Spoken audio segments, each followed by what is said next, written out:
네, 안녕하세요 여러분. 통계를 재미있게 만들어 주는 남자 슬기로운 통계생활의 이상입니다. 안녕하세요.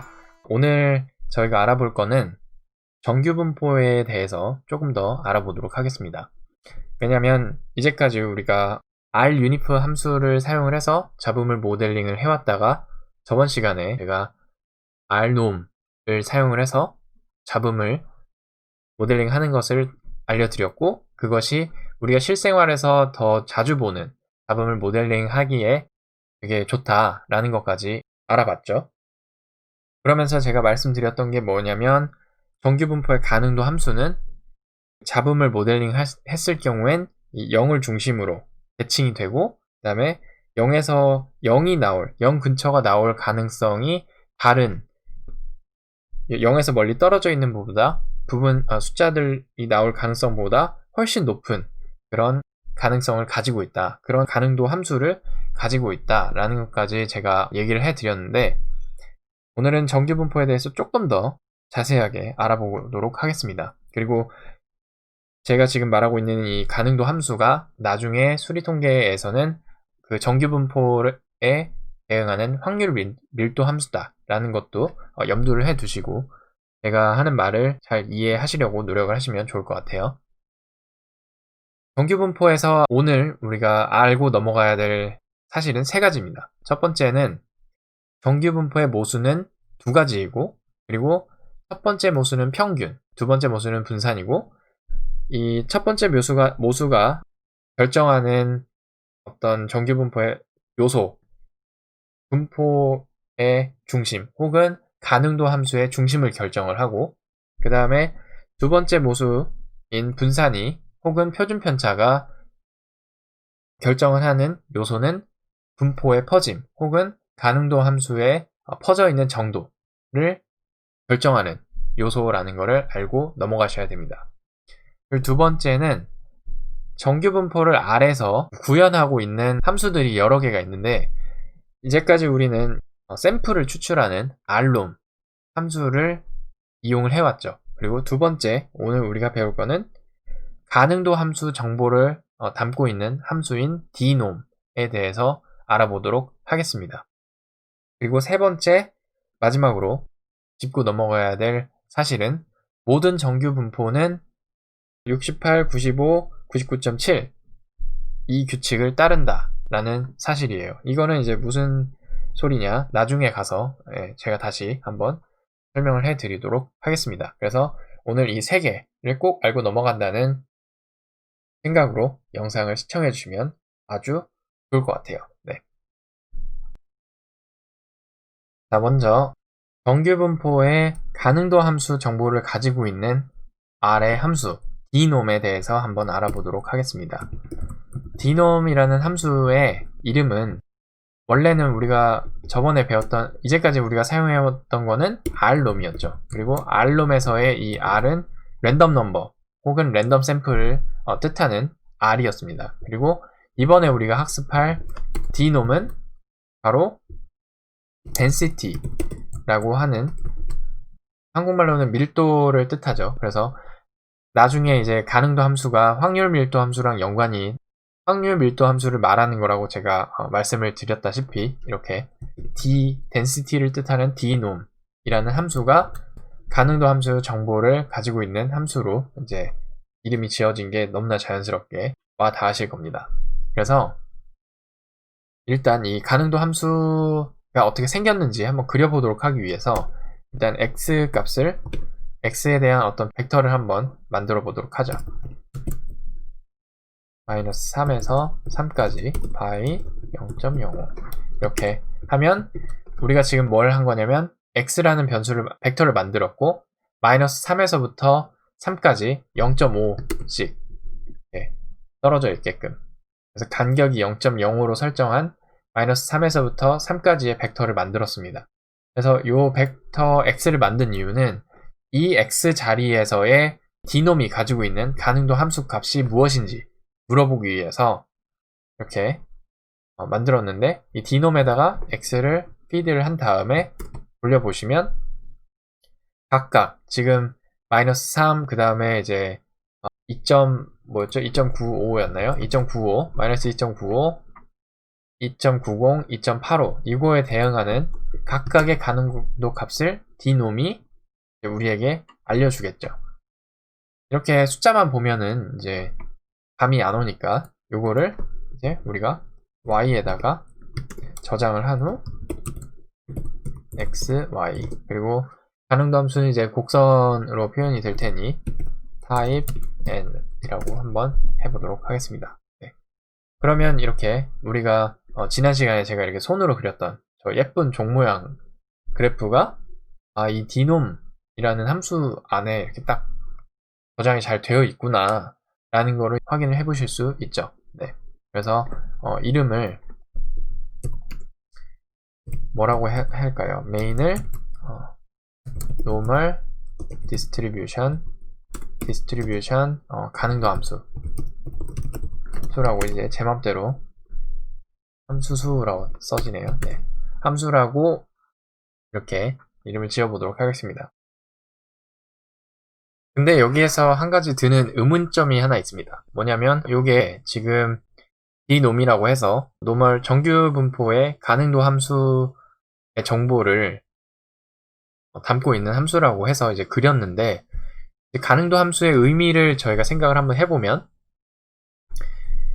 이런 그 가능도 함수를 가지는 정규 분포에서 샘플을 뽑으면 요 0에서 나오는 0 근처의 값들이 이제 요만큼 이게 얼마만큼을 나타내는지는 너비에 따라서 달라진다고 했죠. 하지만 이제 우리가 알 수 있는 거는 이 0과 비슷한 애들이 많이 나오고 그 다음에 0에서 멀어지면 멀어질수록 나오는 게 이제 적어진다 라는 거를 나타낸 함수라고 했는데 실제로 그러면은 그 가능도 함수를 가지는 정규 분포에서 샘플을 뽑으면 저렇게 나오나를 우리는 또 눈으로 한번 확인을 해 봐야겠죠. 그래서 이제까지 우리가 썼던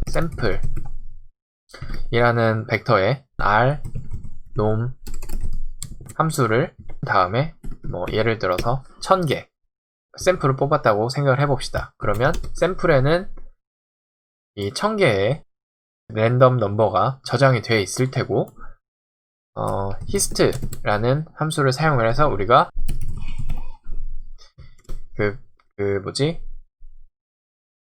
히스토그램을 그릴 수가 있는데 hist라는 함수의 옵션을 보면은 이런 게 있어요.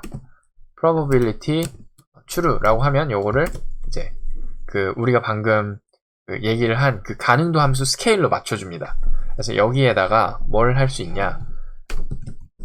포인트 그 다음에 x, y type l 하면 이렇게 되는 걸 알 수가 있습니다. 그래서 얼추 비슷하죠. 그래서 이렇게 1000개를 뽑았는데 그거의 히스토그램이 우리가 방금 그렸던 정규 분포의 가능도 함수랑 얼추 비슷하게 그려지는 걸 알 수가 있죠. 그래서 좀 더 10,000개를 뽑아서 그려보면 되게 더 비슷해졌죠. 그래서 실제로 이 가능도 함수가 샘플을 뽑으면 나오는 그 숫자들의 패턴을 잘 요약을 하고 있구나, 정보를 잘 담고 있구나 라는 거를 알 수가 있습니다. 네, 그러면 이걸 한번 다시 지우고 돌아가도록 하겠습니다.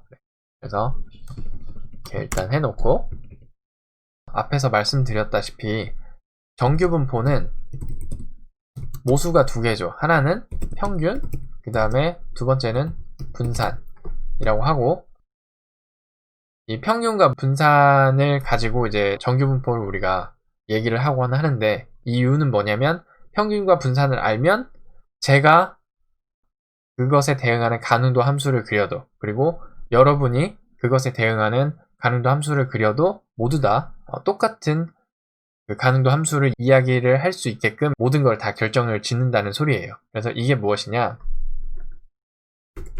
이게 무엇인지 알려면 이렇게 물음표를 치시고 그 다음에 우리가 방금 얘기한 dnom 이라는 함수명을 쓴 다음에 컨트롤 엔터를 눌러봅니다. 그러면 여기 오른쪽에 dnom이라는 함수에 대한 설명서가 나오는데, 이 설명서에 보시면 그 normal distribution 정규 분포에 관련한 아래서의 함수는 하나, 둘, 셋, 4개가 있어요. 그리고 그 중에서 우리는 지금 알놈, 그 다음에 디놈 함수의 사용법을 잠깐 봤었습니다. 네. 근데 여기 보시면 x, 방금 제가 x를 만들어서 넣었죠. 입력값으로. 근데 오른쪽에 보시면 입력값이 3개가 더 있어요. 근데 그 중에서 두 번째 입력값이 min, 그리고 세 번째 입력값이 sd, 즉 표준편차입니다. 네, 그래서 min과 sd가 이미 미리 0과 1로 세팅이 되어 있는 상태죠.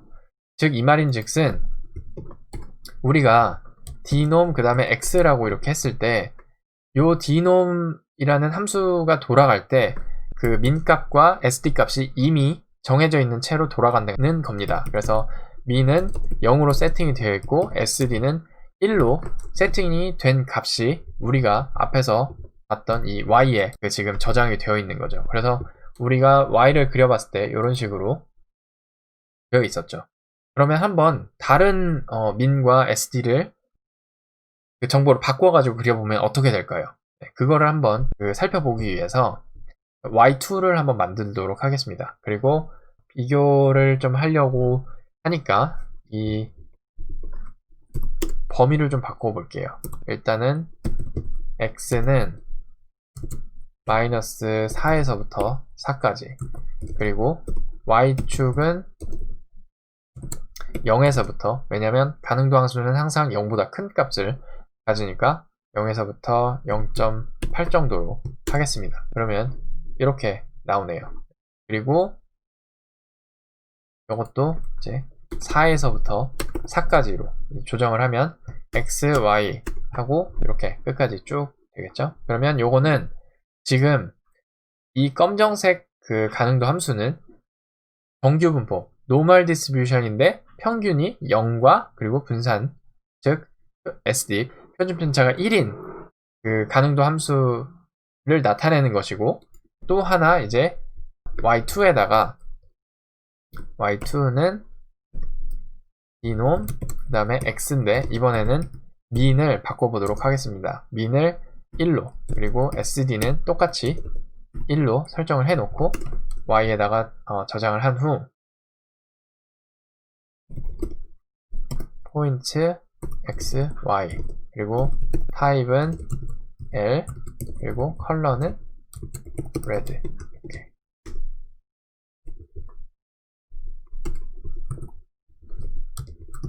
이렇게 해보도록 하죠. 네. 그렇죠? 그러면은 x는 똑같이 우리가 사용을 하고 마이너스 4에서부터 4까지의 범위에 있는 가능도 함수를 각각 물어봤는데, 하나는 평균이 0과 1, 즉 이렇게 min 0, 그리고 sd 1인 정규분포 가능도 함수, 그리고 두 번째는 평균이 1, 그리고 같은 표준 편차를 가지는 정규분포의 가능도 함수를 y와 y2라는 벡터에 저장을 해서 그려보면 여기가 y2가 돼야겠죠. 네, 이렇게 그려보면 네, 이렇게 그려집니다. 즉 검정색 그래프는 정규분포 중에서도 평균이 0과 1인 정규분포의 가능도 함수를 나타내는 거고, 그 다음에 빨강색인 애는 정규분포 중에서도 평균이 1, 그리고 분산이 1, 네, 표준편차가 1인 정규분포의 가능도 함수를 나타낸다고 할 수 있습니다. 여기서 이제 유출을 하실 수 있는 게 뭐냐면, 이 min이라는 거는 그 가능도 함수의 중간 지점을 나타내는 겁니다. 그래서 첫 번째 y는 노멀 0, 1에 해당이 되는 검정색 곡선이고, 그 다음에 빨간색 곡선은 노멀 1번에 해당되는 가능도 곡선이라는 것입니다. 그래서 이 검정색에는 0을 기준으로 이렇게 대칭이고, 그 다음에 빨간색에는 여기가 1을 기준으로 대칭이 되는 걸 알 수 있죠. 그래서 즉 평균이라는 애는 그 가능도 곡선의 중점을 지금 결정하는구나. 즉 여기다가 제가 이제 뭐 마이너스 2인 정규 분포의 가능도 곡선을 그려보면 여기 마이너스 2를 기준으로 대칭인 종 곡선이 하나 더 생기겠죠. 그래서 뭐 예를 들어서 y3은 똑같이 요 함수, 요 코드를 사용을 하되 이번에는 마이너스 2로 바꿔보도록 하겠습니다. 그리고 이 코드를 파란색으로 하고 그 다음에 여기를 3으로 하면 이렇게 그러면 -2를 기준으로 한 가능도 곡선이 노멀 -2, 1인 것에 대응하는 가능도 곡선이 파란색으로 이렇게 예쁘게 그려지는 걸 알 수 있죠. 그래서 지금 우리가 알아본 거는 미인이 그 분포의 중심을 결정하는 애구나 라는 걸 알았습니다. 똑같이 요거를 이제 복사를 해서 이번엔 표준편차 SD가 어떠한 역할을 하는지 한번 알아보도록 할게요. 먼저 이 노멀 0, 1 얘를 이제 중심으로 기준으로 어떻게 변하는지 한번 생각을 해볼게요. Y2를 이번에는 Y2와 Y3를 다 평균은 0으로 맞추는 겁니다. 그리고 요 SD를 1, 그 다음에 2, 그 다음에 3 이렇게 바꿔보도록 하겠습니다. 그러면 Y2를 먼저 돌린 다음에 요만큼을 해보면 뭔가 더 넓어졌죠. 퍼짐이 더 펑퍼짐해졌습니다. 그리고 3인회를 한번 3인회보다는 그러면 요게 낫겠네요.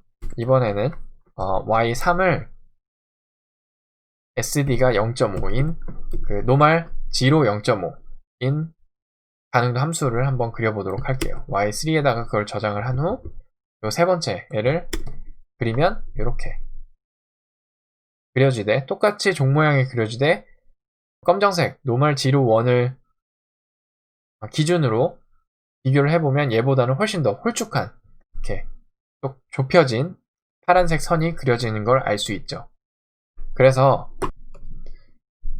한번 써서 정리를 해보도록 하겠습니다. 앞에서 봤다시피 정규 분포는 평균과 분산으로 결정해서 나타낼 수 있는데 가능도 곡선을 결정짓는 요소가 두 개, 즉 중점과 그 다음에 퍼짐으로 나타낼 수가 있고 그거를 이제 평균과 분산이 조절한다는 것도 알 수가 있죠. 그래서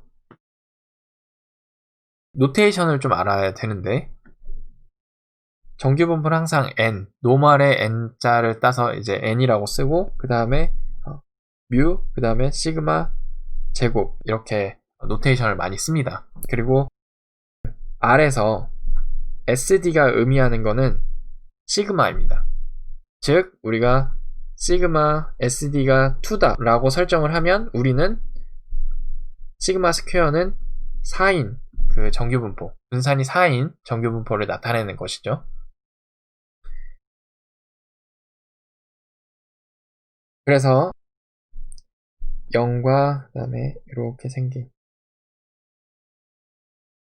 요게 이제 노멀 0, 1이라고 그 정규분포 0, 1인 1의 제곱이라고 생각할 수도 있죠. 1이니까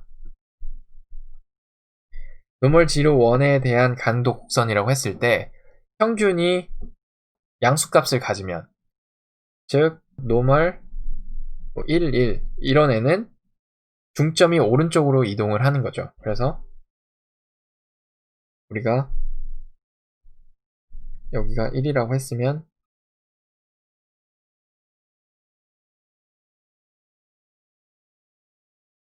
요런 노멀 1, 1은 요런 빨간색의 가능도 곡선을 갖게 되었고 그 다음에 파란색에는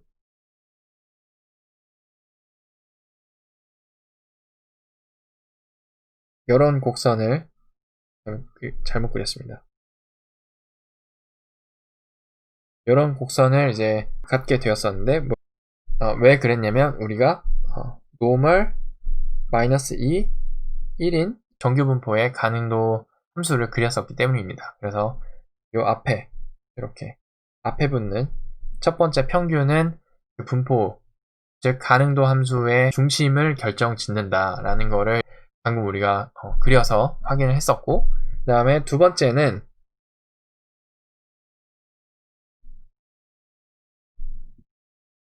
분산의 이제 스퀘어 루트 값인 표준 편차.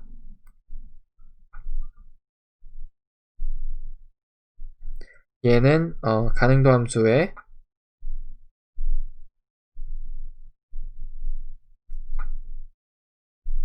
퍼짐을 결정을 하는 요소였다라는 것도 알아봤습니다. 이거는 왜 그랬냐면 이런 기본적으로 설정이 되어 있는 애는 되게 특별한 애들이거든요. 그래서 요 노멀 지로 1이라는 애는 특별하게 우리가 이름을 불러줘요. 그래서 표준 정규 분포라고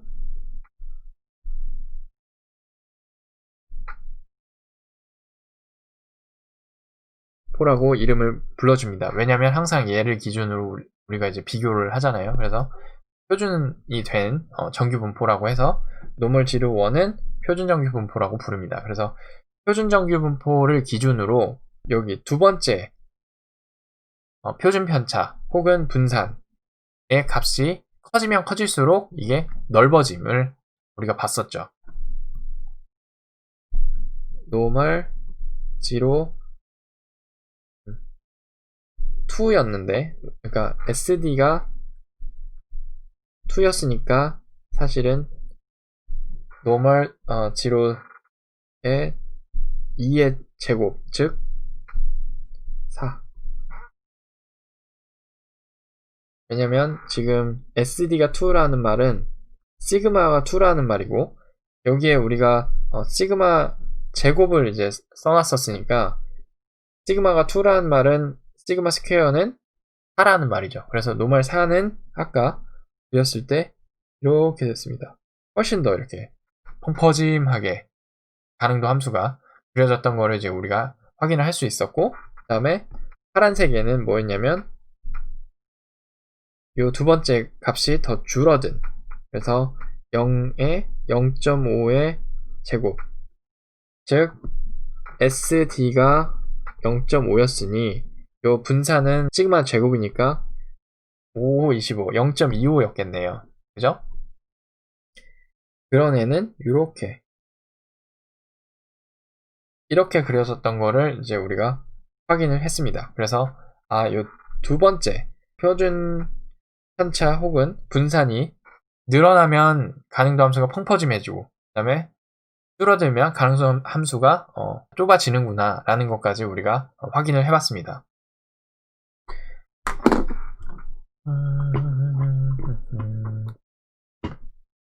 네. 근데 이제 이 가능도 함수가 요 검정색보다 이 파란색이 더 좁잖아요. 이것까지는 알겠는데 이게 뭘 뜻했던 것인지 혹시 기억하고 계시나요? 가능도 함수가 의미하고 있는 바.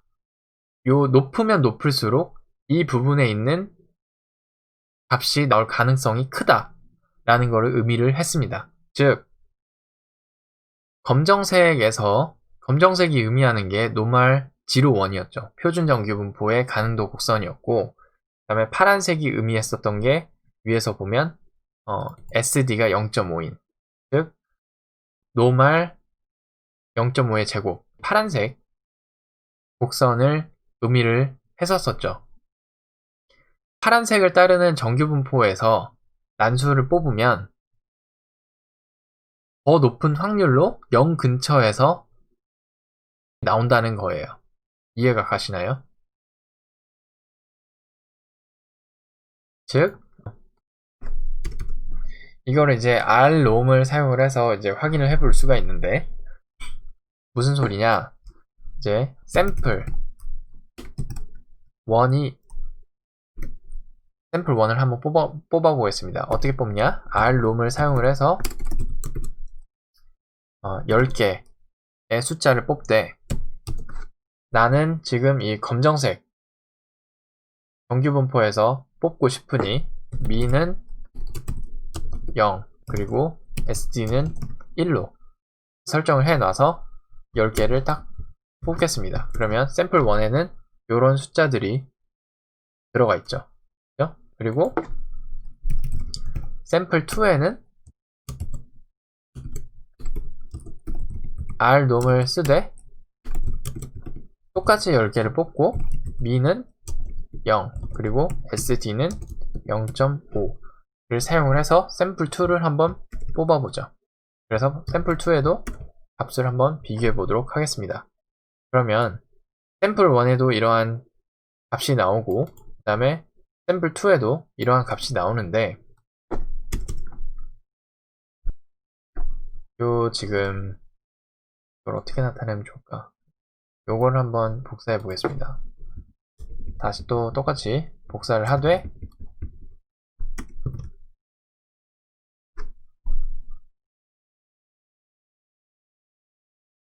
빨강색을 나타내는 y2 얘를 지워버리죠. 네, 그래서 x랑 y, y3 해서 이렇게 두 개만 일단은 그려보도록 하겠습니다.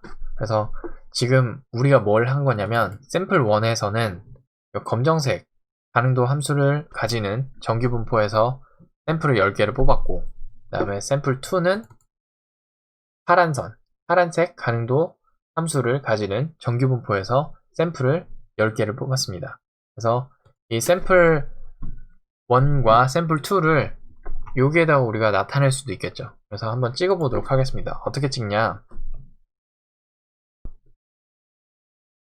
포인트 그 다음에 x축에다가 우리가 샘플 1 그리고 y는 그냥 0이라고 해놓고 컬러는 지금 이게 0하고 1에서 뽑았기 때문에 그냥 블랙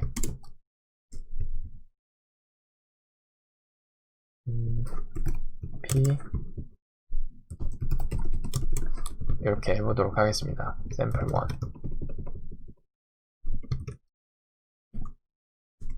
이렇게 그러면 이제 여기 보이시죠? 그래서 이 검정색에서 우리가 지금 샘플을 뽑았는데 여러 개가 0 근처에서 뽑히고 여기는 이제 뽑힐 가능성이 좀 낮죠. 하지만 그래도 하나가 뽑혔습니다. 10개 중에 하나가 딱 뽑혔으니 그래도 여기에서 많은 샘플이 뽑혔고 여기에서도 하나 보인 거죠. 하지만 만약에 우리가 파란색에서 뽑았는데 여기에 값이 뽑혔다. 그러면은 되게 드문 일이에요. 왜냐면 파란색은 가능도 곡선이 이 정도 되면 거의 0에 가깝거든요. 즉 거의 안 뽑힌다는 얘기죠. 그래서 한번 샘플2는 어떻게 뽑혔는지 한번 보도록 하겠습니다. 샘플2는 똑같이 요 거를 그대로 카피를 하고 샘플2를 이렇게 X자리에 뽑고 그 다음에 이것도 샘플2로 넣고 그 다음에 블루라고 이렇게 한번 해보도록 하죠. 그래서 요거를 다시 덧붙여 보면 네, 좀 잘 안 보이네요. 그래서 y축 값을 요게 지금 사실 y축 값을 0으로 해놓은 거죠. 0으로 해놓은 건데 0.01 이렇게 한번 살짝 공중에다가 띄워보도록 하겠습니다. 그래서 요만큼을 돌리면 이제 검정색이 이렇게 뽑힌 거고 그 다음에 마지막으로 하나 더 하면 네, 0.1 하면 안 보이네요. 0.3 정도 해야 될 것 같아요. 이렇게 네, 그러면 딱 파란색은 이 부분에만 거의 뽑혔죠. 즉 이 0 근처에서 뽑힐 확률이 훨씬 더 높으니까 같은 10개를 뽑아도 검정색은 이 부분에서 많이 뽑히지만 이쪽도 나오죠. 근데 파란색을 따르는 정규분포에서 샘플을 뽑게 되면 거의 다가 0 근처에 뭉쳐있는 거를 알 수 있습니다.